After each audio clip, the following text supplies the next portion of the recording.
Welcome back to New Patients Now. My name's Flint Geyer, your host as always. And today we actually have this is a rapid fire episode. Okay. So I am recording this today and this is coming to you today. So it is June, I don't know what it is. It's June 25th, right? Does that sound good?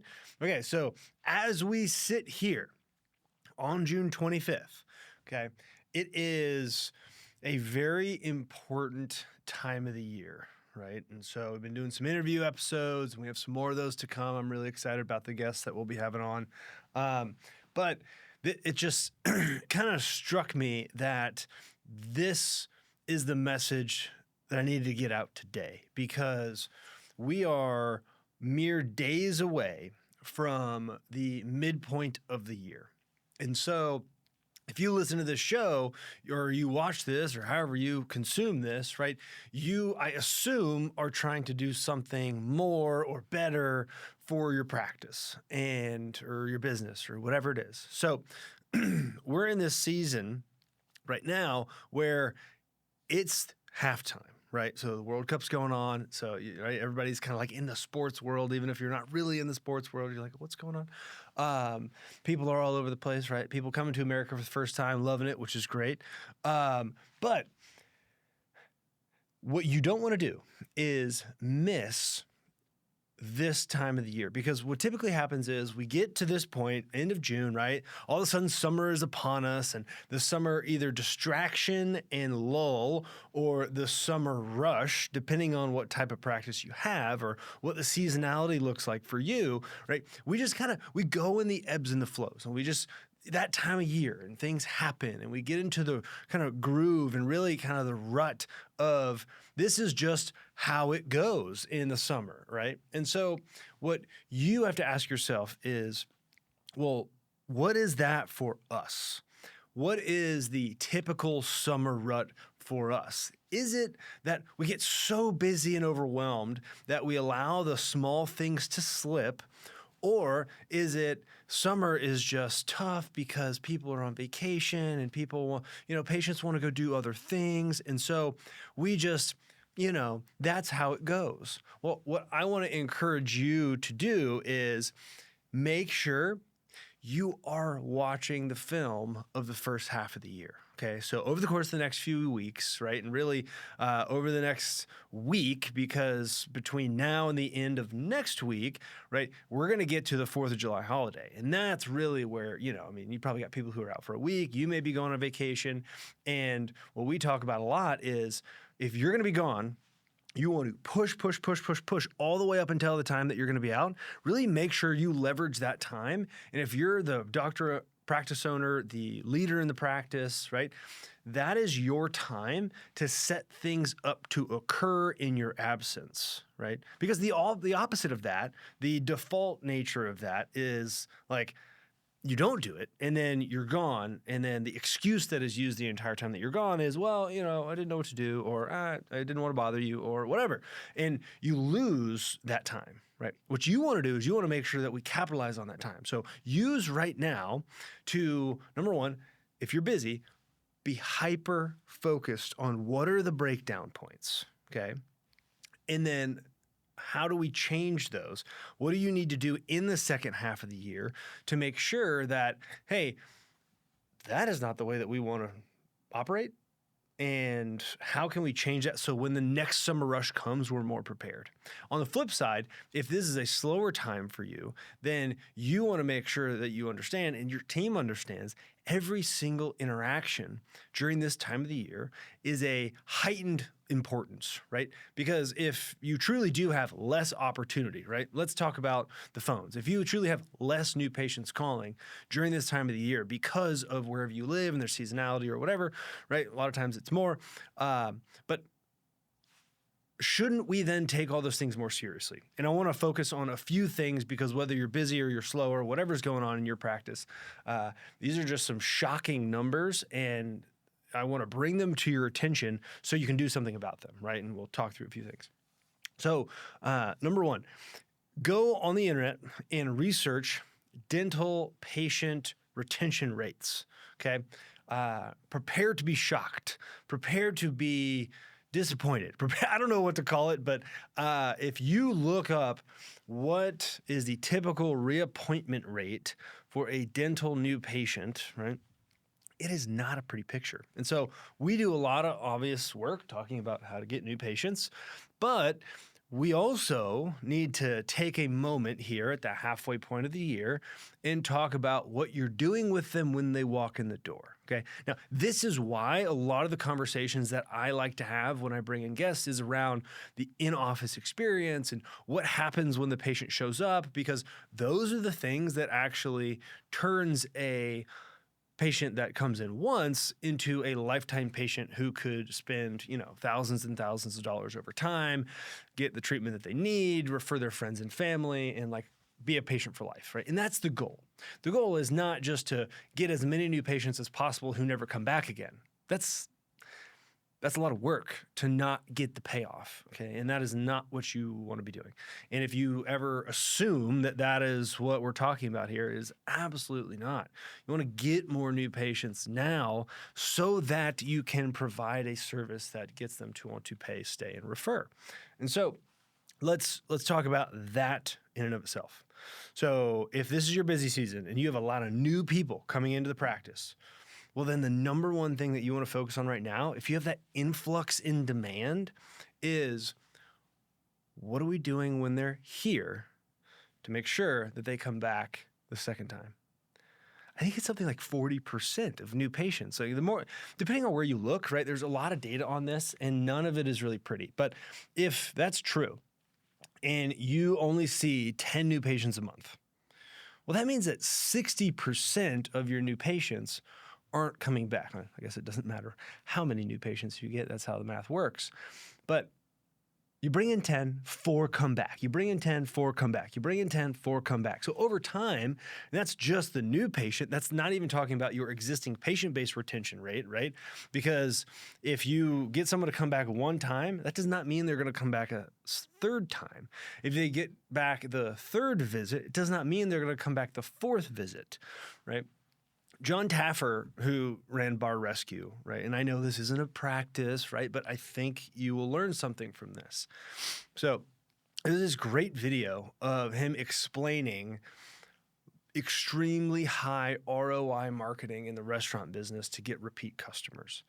And in this video, he essentially walks through the fact that, hey, we've tried the social media marketing and we've tried running ads on Facebook and all those things to get people to come to the restaurants, right? You may have done the same thing. And you could spend thousands and thousands and thousands of dollars, right? When ultimately the number of people who actually walk through the front door of the restaurant to have a meal is, I don't know, let's call it 6. Let's say they spend $1,000 on ads. They get 6 people to come in.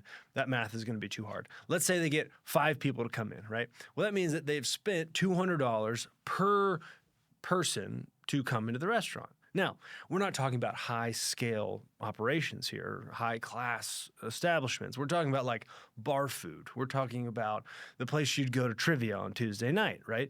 And so the most you're going to spend if you get a drink and a meal and an appetizer is like, I don't know, $50. So they spend $200 to get you.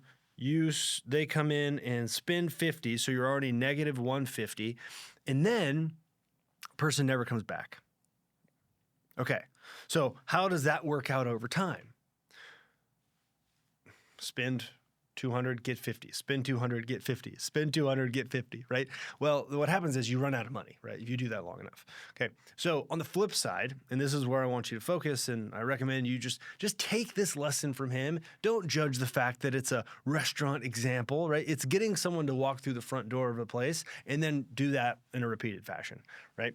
So what they would do is they would get that person in there the first time, okay? And they would actually run some mailers. And when they came in the first time, okay, the experience, right, the on-purpose design of how the server interacted with the new person, right? So they would give special colored napkins for the drinks of the new diner. So if they know they're there for the first time, right? Maybe everybody has a blue napkin underneath their water. Well, they're going to get a black one or a red one. Okay. So we're tagging that that's a new patient. So number one, we have to understand when we're in the day to day, especially if this is your busy season, who in the building right now is a new patient, who needs to be wowed today so that they end up coming back in a few months. Okay. So that was number one. And then they would notice that this person who had the red napkin, well, at the end of the meal, manager comes up, hey, how was your meal? Yada, yada. Okay, great. What'd you get? I got the beef. Okay, well, hey, fantastic. You know what? Let me do this. Let me get you half off the chicken for the next time you come back. Okay, now I'm not saying give them half off whatever, service when the next time they come back to see you. But what are you giving that new patient to get them to want to return? Okay, think about that. Is it nothing? Is it the little baggie with the toothbrush? Because the little baggie with the toothbrush is not the thing. If anything, right, the hyper-skeptical patient could say, oh, great, they cleaned my teeth, they gave me this little baggie. This baggie has all the tools I require to not have to come back here, right? Like, you ever think about that? It's like, oh, wait. So I got this. I got a brush and some toothpaste and some floss. Like, I'm good. I don't need to come back to this place. They gave me all the tools. That's a joke, obviously. But so you make sure the first experience is intentional, right? Why do they do the red napkin? Well, because they want the person to feel as if they have been prepared for, right? And any of the things that we've talked around patient experience, that's really the most important piece is if I'm new in your practice today, does it feel as if my visit has been prepared for? And do I feel as if I'm a new person in your practice? Or do I feel as if I'm the new kid in school, right? It's like two different versions of new. One is pleasant, one is like anxiety ridden and depressing, right? But you're offering both of those to patients inadvertently, most likely today. We want to do the good one. Now, second visit, right? And again, just take this for what it is.